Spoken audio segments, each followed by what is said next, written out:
Il-paċi ma'kom, jina Fader Filip Kutajjar, Franġiskan Kapuċin, li se nkun ma'kom dawn l-ħsibijiet dwar il-ħidma missjonarja tal-Knisja, l-Knisja missjonarja.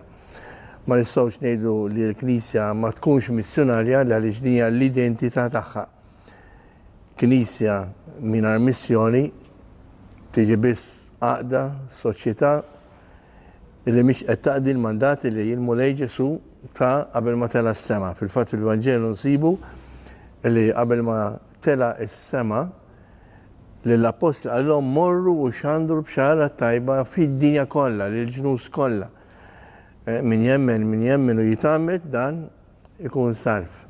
Għalhekk din hija l-missjoni tal-Knisja li tkompli l-mandat li ta' Ġesu li tkompli xandar b'xara tajba lill-ġnus kollha mingħajr limitu, mingħajr distinzjoni. Għalhekk minn hawn naraw kemm l-identità tal-Knisja hija li tkun missjonarja u dritt li ħadd ma jista' jiġħadula. U meta nitkellmu mill-missjoni tal-Knisja, nistgħu naħduha prinċipalment fuq żewġ aspetti. Hija sejħa tagħna kull min huwa mammet huwa msejħa biex ikun missjonarju. Għaliex il-mandat ta' Ġesu mhuwiex biss għall-apostli li llum huma rappresentati mill-isfiet u s-saċerdoti, imma hija sejħa lill-imam kollha.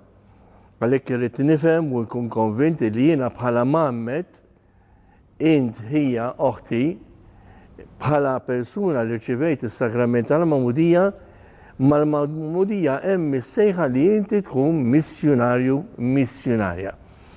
Fiż-żewġ aspetti, l-ewwel aspett li huwa l-iktar wieħed fundamentali bażiku li nkunu missjonari fejn aħna ma' min aħna fiċ-ċirkustanzi li qegħdin ngħixu fihom skont il-vokazzjoni li l-mulej sejħalek għaliha. Jekk inti missier, kun missjonarju mal-familja tiegħek, kun missjonarju fuq il-post tax-xogħol, kun missjonarju mal-ħbieb li tiltaqa' magħhom f'gażin, fit-triq, tkun fejn tkun. Jekk inti mara miż-żewġa il-aħwa xi vokazzjoni għandek li tkun missjonarja ma' żewġek u ma' wliedek, mal-ġirien, mal-ħbieb, inkunu fejn jkunu. Irridu nkunu bħalma għalilna Ġesu il-meħ tal-art u d-dawl tad-dinja. Kunu x-xhieda tiegħi.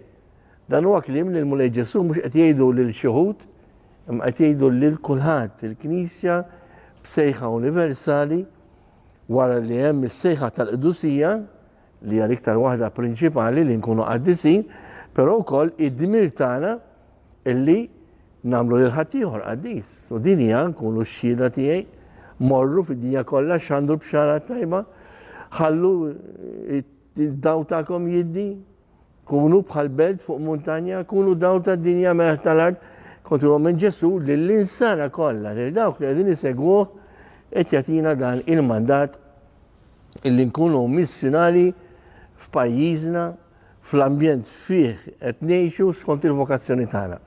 Għalhekk mhux bil-fors, għax ħafna drabi meta nitkellmu mill-kelma missjoni, missjonarju ma jiġina f'moħħna l-Indja, l-Afrika u postijiet pajjiżi ta' missjoni. Le, l-ewwel aspett huwa ejjew ngħixu sejħa missjonarja fejn qegħdin, ma' min qegħdin skont is-sejħa u l-istat li l-mulej sejħalek għalih. Dik li nsejħula il-ħajja missjonarja frott tal-Magħmudija. Però mbagħad hemm it-tieni aspett dak il ħafna drabi nifhmu meta nsemmu l-kelma missjoni, missjonarju, artijiet tal-missjoni. It-tieni aspett huwa dak li nsejħulu aġentes, ad paganos, meta il-missjonarju minnu mhux bil-forsi huwa saċerdot reliġjuż, illum qegħdin naraw anke missjonarji laiċi, dawk li iħallu l-pajjiżhom, iħallu l-kultura tagħhom, il-familjari tagħhom, u jmorru f'artijiet tal-missjoni. Nifhem ngħid l-Indja, l-Afrika, l-Latin Amerika, l-Asja, hemm ħafna pajjiżi illi il-messaġġ tal-Vanġelu għadu ma wasalx. Jew inkella l-ħaddiema fl-alqa tal-mulej huma ftit wisq. Però illum anke hawnhekk irridu nirrevedu ftit id-diskors tagħna meta nitkellmu mill-missjoni aġentes, meta għandek missjonarju li telaq pajjiżu u mar pajjiż ieħor. Ejjew ngħidu kif inhi, jekk aħna rasna fuq għandna l-pols tal-ħajja nisranija fl-Ewropa, illum meta nsemmu l-kelma missjoni m'hemmx għalfejn nsemmu l-Indja, Memx għan jinsemmu l-Afrika, imma anke l-Europa. L-Europa li fil-passat kienet għajn ta' vokazzjonijiet missjonari, ħafna pajjiżi fl-Europa, inklusa Malta, konna u għadna, f'ċertu sens, nesportaw il-missjonari, pero illum qegħdin nindunaw li anke l-Europa, f'ħafna pajjiżi tal-Europa, qegħdin isiru art ta' missjoni. Imħabba nuqqas ta' saċerdoti, nafu l-kriżi ta' vokazzjonijiet li għaw fl-Europa, u anke minħabba l-materjalizmu li diħel fl-Europa. U għalhekk il-papiet dejjem jistidnuna għal re-evangelizzazzjoni biex naġgħu nevangelizzaw lil dawk li darba kienu evangelizzati u l-lum qegħdin jitilfu il-fidi. Għalhekk hemm bżonn nerġgħu mmorru u nibdew mill-ġdid nevangelizzaw għalhekk l-artijiet tal-missjoni ma nlimitawhomx biss għall-Indja u l-Afrika imma anke pajjiżi fl-Ewropa. Infatti qegħdin naraw illi saċerdoti reliġjużi mill-Afrika mill-Indja qegħdin jiġu fl-Ewropa biex jimlew il-vojt parroċċi bla kappillan, mhux waħda, jiġieli kollu 2-3 parroċċi fideh. Qegħdin naraw li anke l-Ewropa qed issir kontinent ta' missjoni. L-importanti li nkunu miftuħin għal dak li Alla jitlob minna fil-waqt li bimpen ngħixu l-vokazzjoni bħala missjonari li huwa ħierex mill-Magħmudija jekk il-Mulej sejjaħlek. Anke bħala lajk li twettaq ħidma missjonarja barra minn pajjiżek, l-importanti li ma ngħidulux le.